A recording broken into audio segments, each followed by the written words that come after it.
어버이 주일입니다.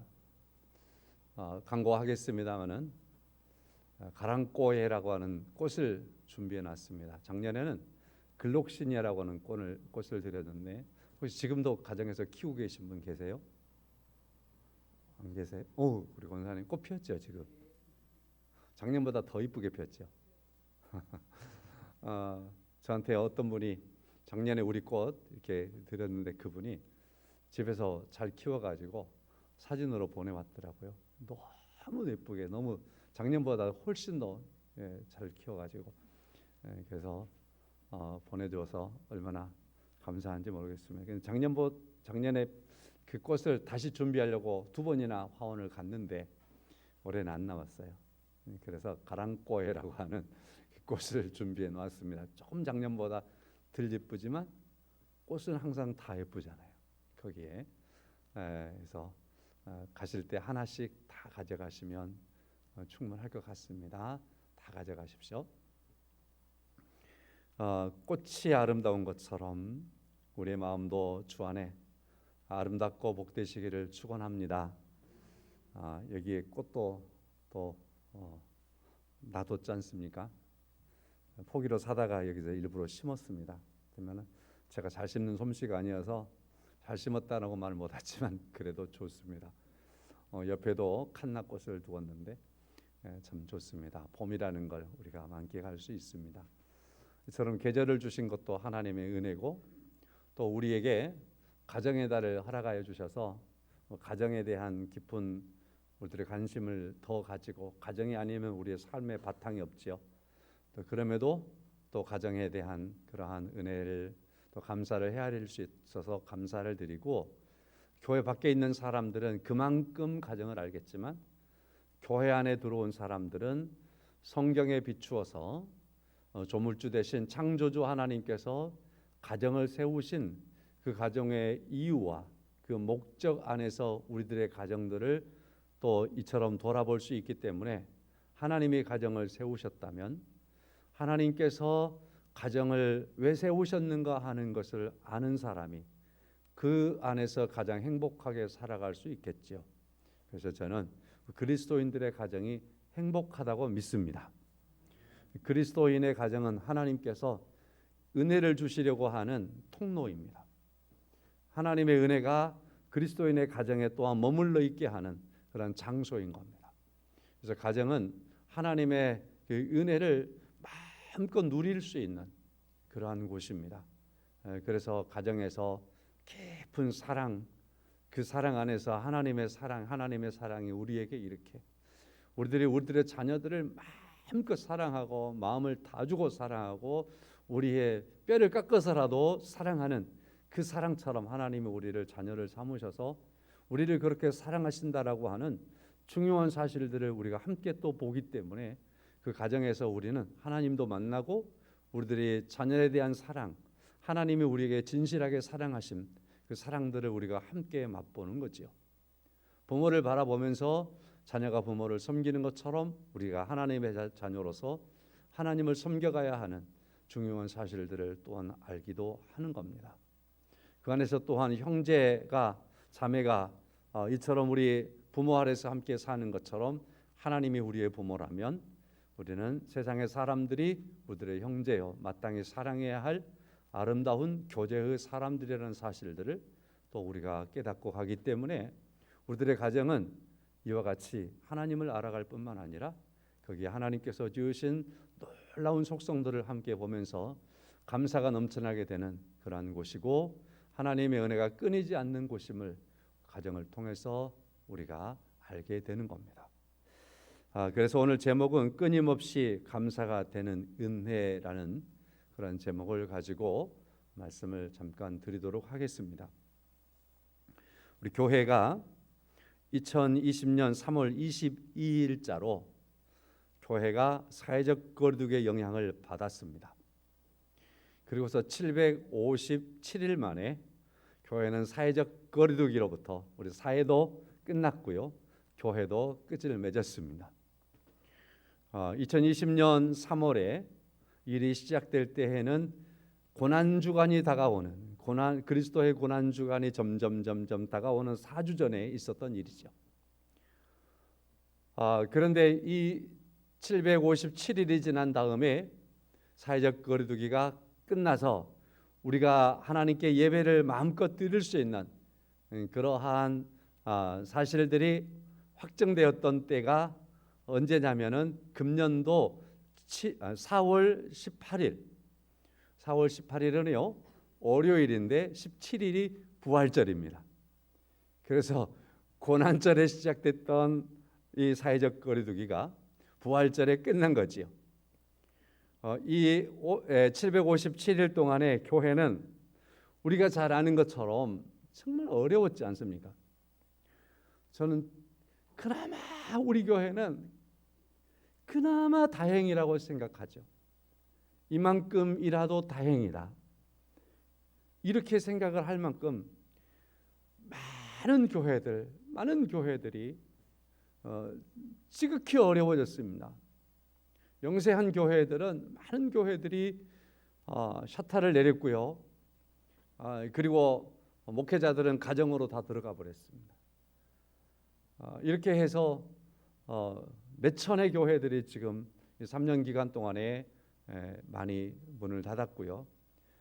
또 목회자라고 하는 건 소명의 사람들이기 때문에 이 사람들이 그 소명에 붙잡혀 가지고 교회는 어려워졌지만 그럼에도 그 직분에는 놀 수가 없으니까 그 직분에 이렇게 살면서 가난을 무릅써야 했고 또 목회자라고 하는 그러한 소명 때문에 다른 일들을 하지 아니하고 거기에 매달려 있는 그런 가운데 많이 더 어려운 생활들을 해왔습니다.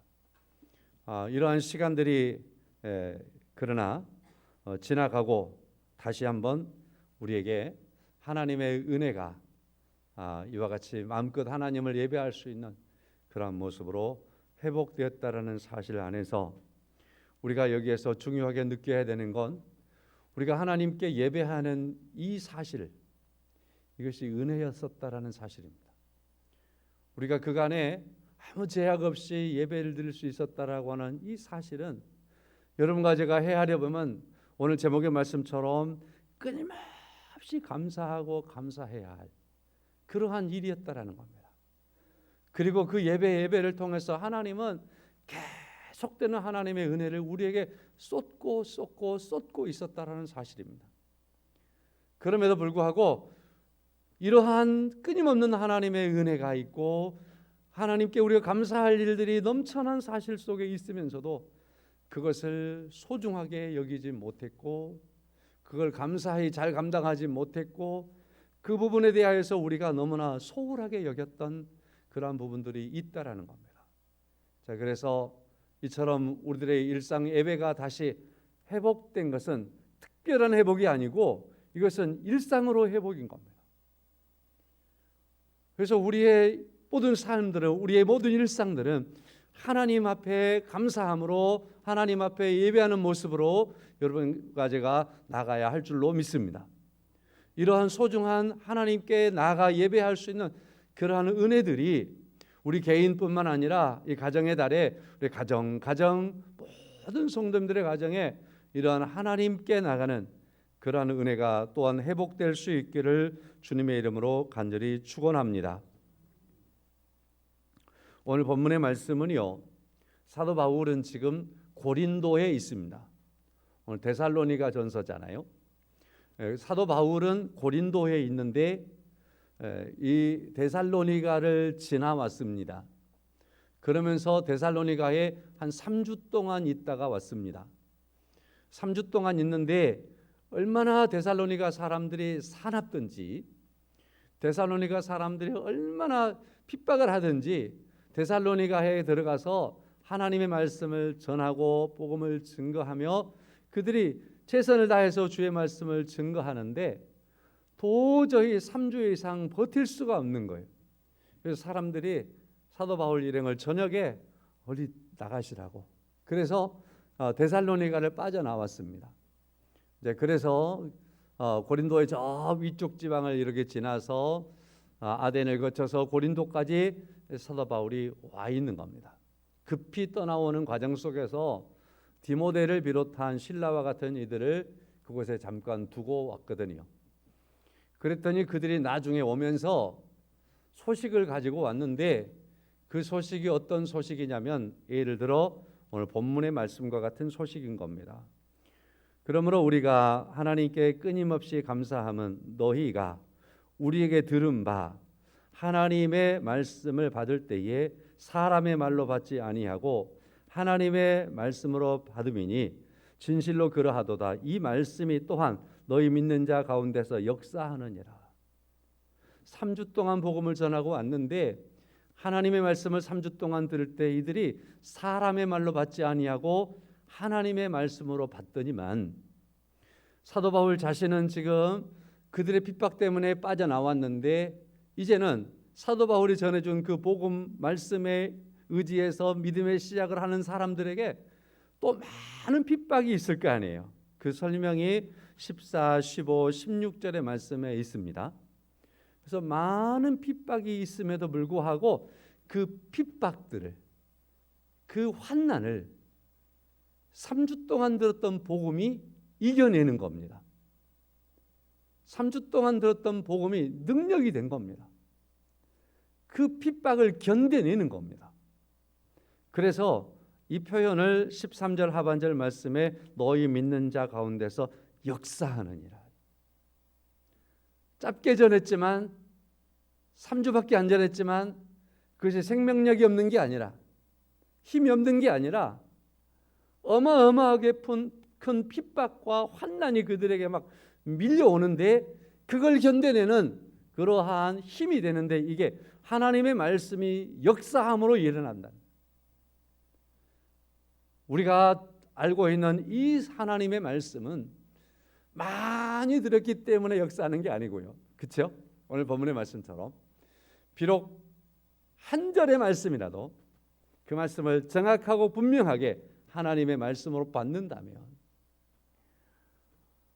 하나님의 말씀을 우리가 듣는 시간이 오랜 세월이 아니었을지라도 우리가 하나님의 말씀을 받아들일 때에 그 말씀이 사람의 말이 아니라 하나님의 말로 받아들이고 그 말씀 안에 선다면 하나님의 말씀은 우리에게 잘 알려진 바와 같이 히브리서 4장 말씀처럼 생명력이 있고요.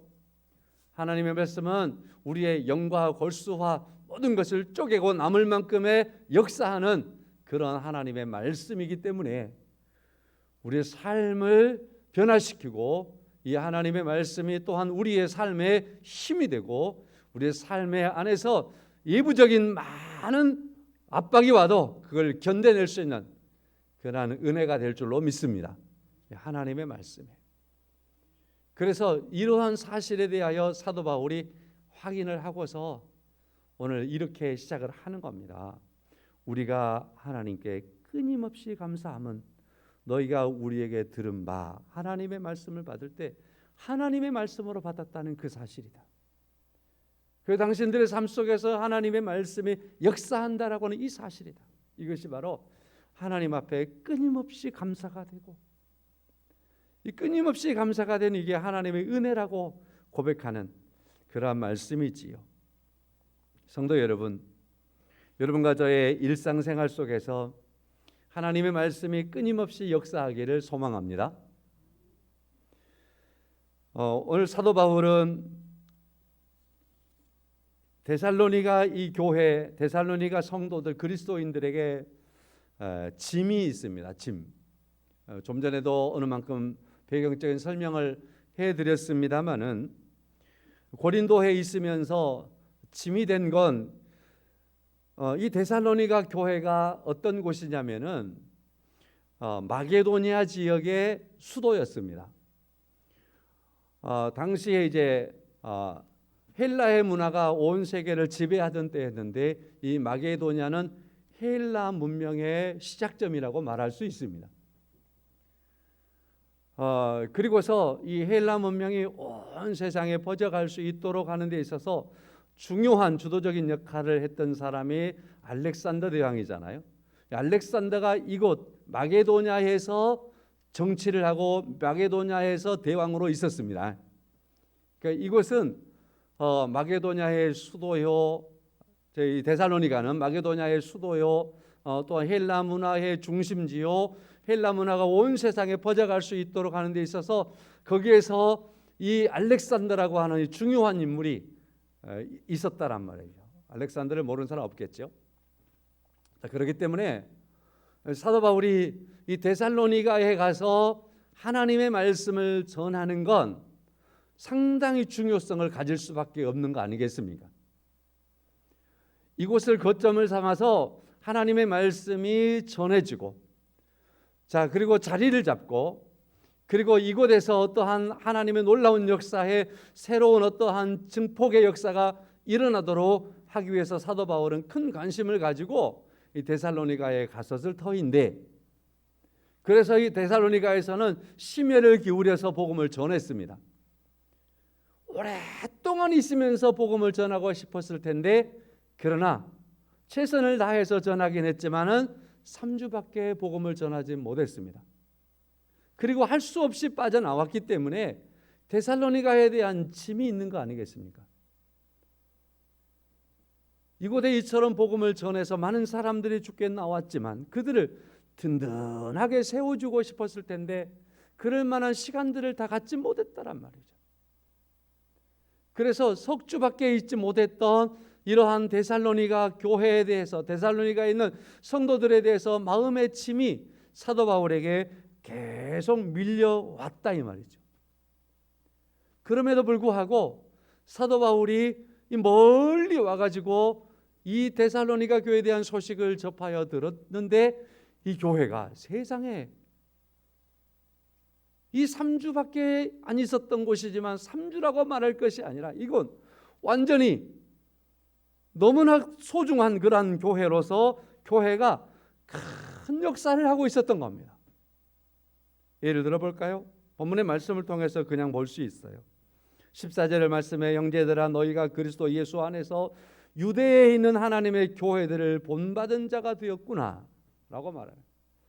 유대에 있는 하나님의 교회, 예루살렘에 있는 하나님의 교회는 어떤 교회였냐면요, 예수님이 부활한 다음에 사도들을 중심해서 대표적으로 마가다락방과 같은 그러한 곳에서 모여서 기도하고 말씀 보고 주님의 부활을 다시 한번 생각하고 묵상하고 주의 말씀들을 다시 생각하고 적용하고, 그러면서 주님께서 부활하신 것이 사실이고 메시아간에 대해서 정확하게 하고, 그러면서 이제 기도하면서 성령의 역사하심을 기다리는 그러한 교회였단 말이에요. 오순절을 기다리는 교회였단 말이에요. 그런데 그러한 시간을 보낼 때에 이들은 모여있는 곳에 문을 꽉 틀어 잠그고, 베드로가 왔을 때 문을 꽉 잠그고 있잖아요. 문을 잠그고 밖에서 누가 오는가, 어떤 사람이 오는가, 핍박하는 자가 오는가 하는 것을 누군가가 엿보고 있다가 문을 더 꽉 잠궈버리고, 그렇게 있을 수밖에 없었던 교회가 예루살렘 교회인데, 이와 같은 일에 중심적으로 핍박했던 이들이 유대인들인 겁니다. 그래서 14절의 말씀에 예루살렘에 있는 이러한 교회들에 대하여서 유대에 있는 교회가 유대인들에게 고난을 받았다. 14절 중하반절 말씀에 유대인들에게 고난을 받음과 같이 너희도 너희 동족에게 동일한 고난을 받는다. 데살로니가 교회도 마치 유대에 있는 교회가 지금 고난을 받는 것처럼 데살로니가 교회도 그 유대 교회를 생각할 만큼 고난을 받고 있다라는 거예요. 당시에 유대에 있는 교회가 제일로 무서운 고난을 받았을 때인데 그런 고난이 데살로니가에서 일어나고 있단 말이죠. 그래서 15절의 말씀에 유대인은 주 예수와 선지자들을 죽였습니다. 우리를 쫓아냈습니다. 하나님을 기쁘시게 하지 아니했습니다. 모든 사람의 대적이 되었습니다. 우리가 이방인에게 말하여 구원을 받게 하면 그것까지 와서 금지했습니다. 그들의 죄를 계속 더해가는 사람들이었습니다. 그와 같은 핍박과 환난이 데살로니가 교회 당신들에게도 있는데 당신들이 이 어려움 속을 이겨내고 있군요. 유대에 있는 교회는 사도들의 가르침과 예수님의 가르침 안에 직접 있었기 때문에 그래도 버틴다고 합시다마는, 이 데살로니가는 그런 것이 아니잖아요. 그럼에도 데살로니가는 동일한 유대교회 성도들과 같이 이처럼 환난을 견뎌내는 그러한 교회로, 말을 바꿔버리면 이 데살로니가 교회는 어느덧 어떤 환난과 핍박 속에서도 견뎌낼 수 있는 인내가 있는 교회였고 능력이 있는 교회였고 소위 말해서 깡이 있는 교회였단 말이에요. 믿음에 그 어떤 것도 이 교회를 흔들 수 없는 교회로 세워져 있었다라는 사실입니다. 이러한 데살로니가 교회를 사도 바울이 생각하면서 마음의 빛이 그렇게 있었는데 그 빛이 벗어지는 거예요. 왜냐하면 믿음으로 든든히 서 있기 때문인 거죠. 하나님의 말씀 안에 잘 서 있기 때문인 거지요. 그러므로 그 사실들을 보면서 이 데살로니가 교회를 향해서 하나님 앞에 끊임없이 감사가 된 겁니다. 너무나 감사가 된 거지요. 성도 여러분,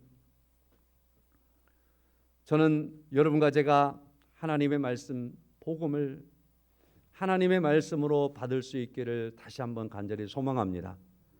데살로니가 교회가 그랬던 것처럼 말입니다. 사도행전 10장의 말씀을 보면 고넬료라고 하는 백부장이 나오는데 이 사람이 베드로를 자기 집에 초청하는 거예요. 그리고서 베드로에게 그런 말을 하는 거죠. 우리 식구가 다 모여 있습니다. 당신의 말을 듣기 위해서 다 모여 있습니다. 당신이 말하겠지만 우리는 당신 앞에서 하나님의 말씀을 듣겠습니다. 복음을 대할 때 하나님의 말씀을 듣겠습니다. 여러분과 제가 이 성경 말씀을 읽을 때에 내가 다른 소설책을 읽는 것처럼 읽지 아니하고 하나님의 말씀으로 읽겠습니다. 우리가 하나님의 말씀을 접하는 상황 속에 이르를 때 그때마다 이 말씀은 하나님의 말씀으로 내게 듣습니다. 저같이 부족한 사람을 하나님이 세우셨지만 그럼에도 우리가 하나님 말씀을 들을 때에 이 말씀을 하나님의 말씀으로 듣는 그러한 가운데 우리가 그 말씀을 들으면 하나님의 말씀은 우리 안에 분명하게 역사할 줄로 믿습니다. 솔직히 말해서 우리가 받는 어려움이나 핍박이 예루살렘 교회와 비교할 수 없잖아요. 데살로니가 교회와 비교할 수 없잖아요. 그럼에도 불구하고 죽어지는 건 오히려 그들보다 더 죽어지고 말이죠. 더 힘이 없단 말이죠. 왜 그럴까요? 오늘 우리 시대에 많은 사람들이 왜 그럴까요? 많은 그리스도인들이 왜 그렇게 박삭 주저앉아 버릴까요? 그것은 하나님의 말씀을 하나님의 말씀으로 듣지 않고 하나님의 말씀으로 삶 속에 간직하지 못하고 살고 있기 때문이 아니겠습니까? 분명히 하나님의 말씀은 데살로니가 교회 성도들 안에 역사한 것처럼 우리에게도 역사할 것인데 말입니다. 그러면 사도 바울은 이 데살로니가 교회에 하나님의 말씀을 어떻게 전했을까요? 이렇게 말씀을 볼 수 있습니다. 7절 말씀에 가보면 우리는 그리스도의 사도로서 마땅히 권위를 주장할 수 있으나 도리어 너희 가운데에서 유순한 자가 되어 유모가 자기 자녀를 기름과 같이 하였다라고 말합니다. 직분은 사도이기 때문에 사도로서 직분으로 말할 수 있겠지만 사도 바울은 우리가 그렇게 하지 아니하고 이 데살로니가 교회 성도들에게 하나님의 말씀을 가르칠 때에 그때에 유모가 그 젖먹이 아이에게 젖을 먹이듯이 그렇게 하나님의 말씀을 먹였다라고 말합니다. 우리 어머님들이 우리 아이들을 젖을 먹여서 양육시켰지 않습니까? 또 하나 우리가 우리의 자녀들에게 양육시켜야 할 때 먹여야 할 또 하나의 유식이 있다면 그건 복음이라고 믿습니다. 사도 바울과 같은 심정으로 우리가 내 아이들에게 젖을 먹일 때에 정성을 다해 먹였고 이 아이가 이걸 먹고 건강하기를 바라고 지혜롭기를 바라고 이 아이가 튼튼하게 자라기를 바라고 거기에 소망을 심어서 아이에게 젖을 먹였던 것처럼 우리가 그 심정으로 하나님의 말씀을 먹이면 하나님의 말씀을 가르치면 하나님의 말씀을 증거하면 우리의 아이들이 이와 같이 하나님의 말씀을 하나님의 말씀으로 받게 되는 그러한 일이 데살로니가 교회 성도들에게 일어났던 것처럼 일어나게 될 줄로 믿습니다.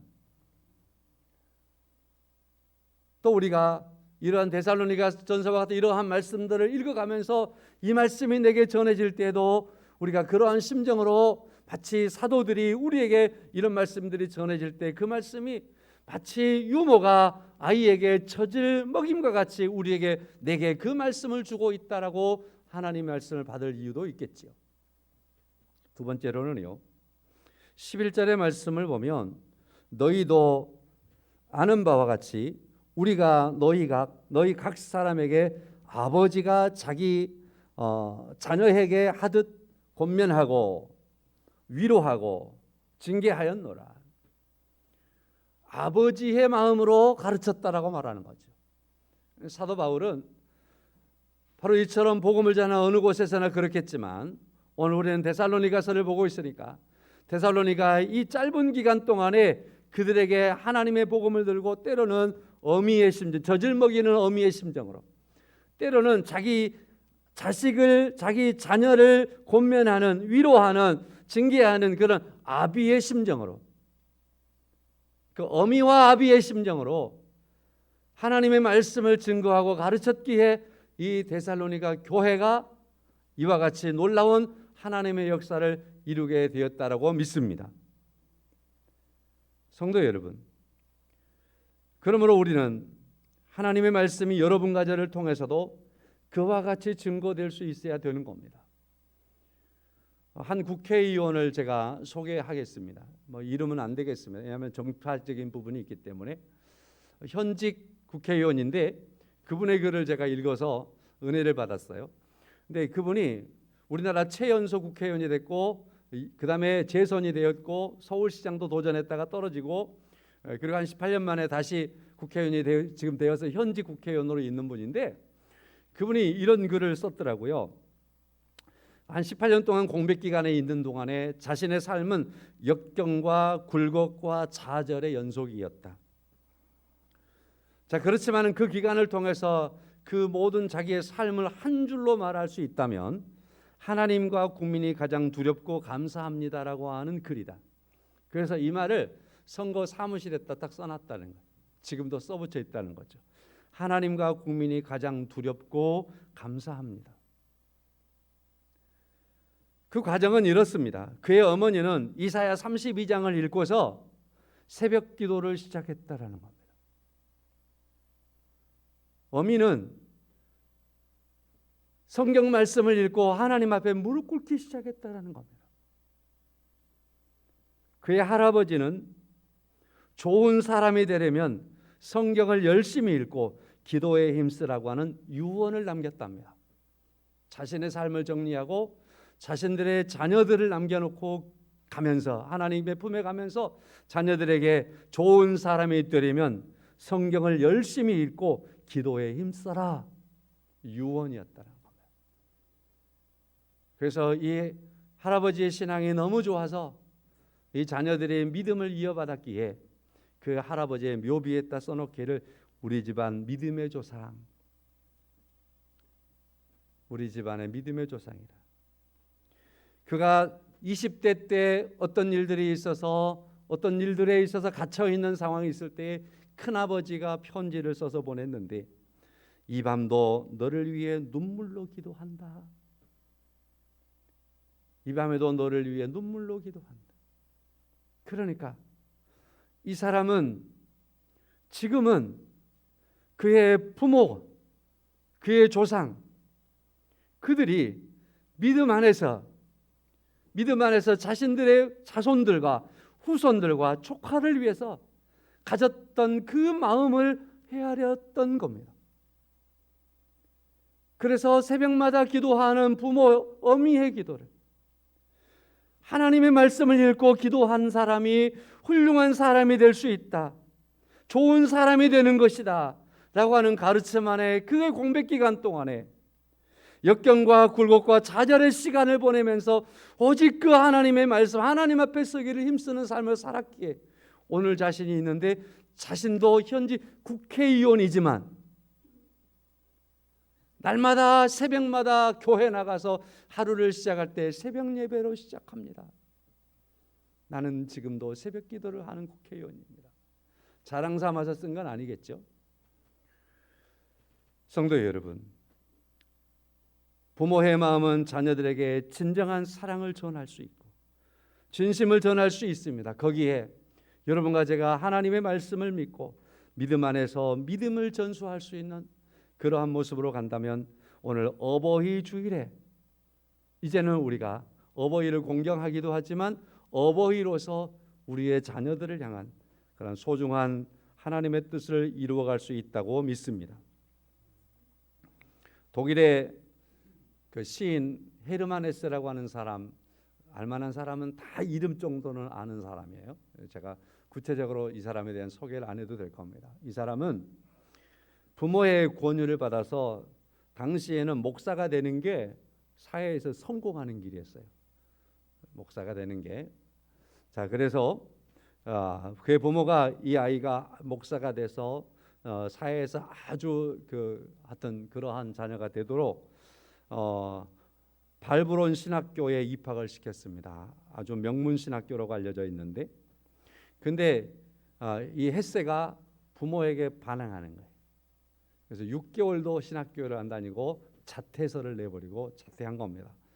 자퇴에 대한 사유를 어머니에게 이렇게 썼습니다. 엄마가 생각하는 하나님이 존재할 수도 있겠지만 저는 관심이 없어요. 엄마의 그런 강요와 설교로 제가 엄마의 신앙처럼 되리라고 생각하지 말아주세요. 허무주의자 헤세로부터. 이렇게 하고서 쫙 공장으로 가버렸습니다. 이 헤세의 가문은요, 기독교를 빼버리면 이 가문을 말할 수 없는 그러한 가문입니다. 200년 이상 당시에 기독교 가정으로 세워져 있었고요. 그의 애할아버지는요, 지금부터 100년 전에요, 인도의 선교사였습니다. 그의 아버지를 비롯한 친척들은요, 두루두루 다 고개만 들어보면 다 목사님이었습니다. 그래서 이 가정을 말하기를 국제적인 선교인 공동체다. 이 가정이 국제적으로 선교하는 공동체라고 말할 수 있을 만큼 아주 기독교에 아주 뛰어난 그런 명문 가문이었습니다. 그런데 헤세가 반항을 한 겁니다. 이 헤세가 반항을 했는데 그가 나중에 그의 삶에 대하여서 어느 만큼 정리가 될 무렵 됐을 때 이런 글을 쓴 적이 있습니다. 제가 그리스도 없이 살았다고 추측하는 건 맞지 않습니다. 저는 여러 번 예수께 돌아갔습니다. 이 사람이 그렇게 강하게 부정하고 하나님을 벗어버리고 신학교를 박차고 뛰쳐나가고 나는 허무주의자다. 동양권에 있는 그러한 신앙에 심취해 가지고 살았던 그가 다 벗어버리고 다시 나를 말할 때, 내 인생을 말할 때 하나님을 떠나서 말할 수 없습니다. 내가 기독교인이 아니라고 나를 말할 수 없습니다. 나는 예수께로 얼마나 돌아왔는지 모릅니다. 자신이 하나님의 사람이라고 기독교인이라고 그렇게 고백할 수 있었던 건 무엇 때문이라고 생각합니까? 그들의 부모, 그들이 자녀를 위해서 그처럼 매달렸기 때문에 오히려 뛰쳐나가는 헤세와 같은 이러한 아이를 위해서 얼마나 더 매달렸기 때문에 이가 돌아와서 하나님의 사람으로 우뚝 서게 되었다라고 생각합니다. 어버이 주일입니다. 말씀을 이렇게 정리하며 마쳐드리려고 합니다. 우리는 부모를 생각하며 감사하고 그 은혜를 노래하고 그 은혜를 잊지 않아야 되는 것이 어버이 주일에 우리가 통상적으로 생각하는 모습입니다. 맞습니다. 그러나 반면에 또한 우리는 믿음의 아비이며 믿음의 어미들입니다. 다시 말해서 기독교의 가문을 이룬 사람들입니다. 그러므로 우리의 믿음과 우리의 신앙은 오늘 나에게서 끝나는 신앙이 아니고 여러분과 저를 통해서 세워진 믿음의 역사는 우리의 자녀들에게 계속해서 아름답고 소중하게 영향력을 미쳐야 할 줄로 믿습니다. 그러기 위해서는 우리가 우리 자녀들을 위해서 오늘 사도 바울이 데살로니가 교회 성도들을 위해서 어미의 마음으로, 아비의 마음으로 복음을 전했다라고 말하고 있습니다. 우리 가정에서 우리의 자녀들을 어미의 마음과 아비의 마음으로 얼마나 잘 키워오고 있습니까? 얼마나 양육을 잘 해오고 있지 않습니까? 그러나 그걸로는 우리가 다 했다라고 말할 수는 없을 겁니다. 하나님께서 세우신 가정에 하나님의 말씀이 없으면, 복음이 없으면, 예수 그리스도가 없으면, 여호와 하나님을 바라보는 눈이 없으면, 그리고 우리들의 가정에 끊이지 않는 하나님께 대한 감사가 없으면, 우리들의 가정에 하나님의 은혜를 말할 수 있는 그러한 중요한 눈이 없으면, 그러면 우리의 가정들이 하나님께서 세우신 가정의 온전한 목적을 이루었다라고 말할 수 있겠느냐 말이죠.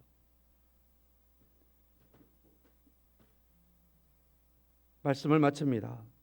우리의 자녀들이 믿음의 아비와 믿음의 어미로 인하여서 끊임없는 감사와 은혜를 고백할 수 있는 그러한 가정으로 우리의 자녀들이 세워져 갈 수 있기를 주의 이름으로 축원합니다. 지난주에는 주를 바라볼지니라 했습니다. 부칙으로 주를 생각해야 합니다라는 말씀을 드렸습니다. 오늘은 끊임없는 감사가 되는 은혜라는 말씀으로 드렸습니다. 이 모든 것이 가정의 달에 우리들의 가정에서 일어날 수 있기를 다시 한번 주의 이름으로 축원합니다. 찬송하지요. 368장입니다. 주 예수여 은혜를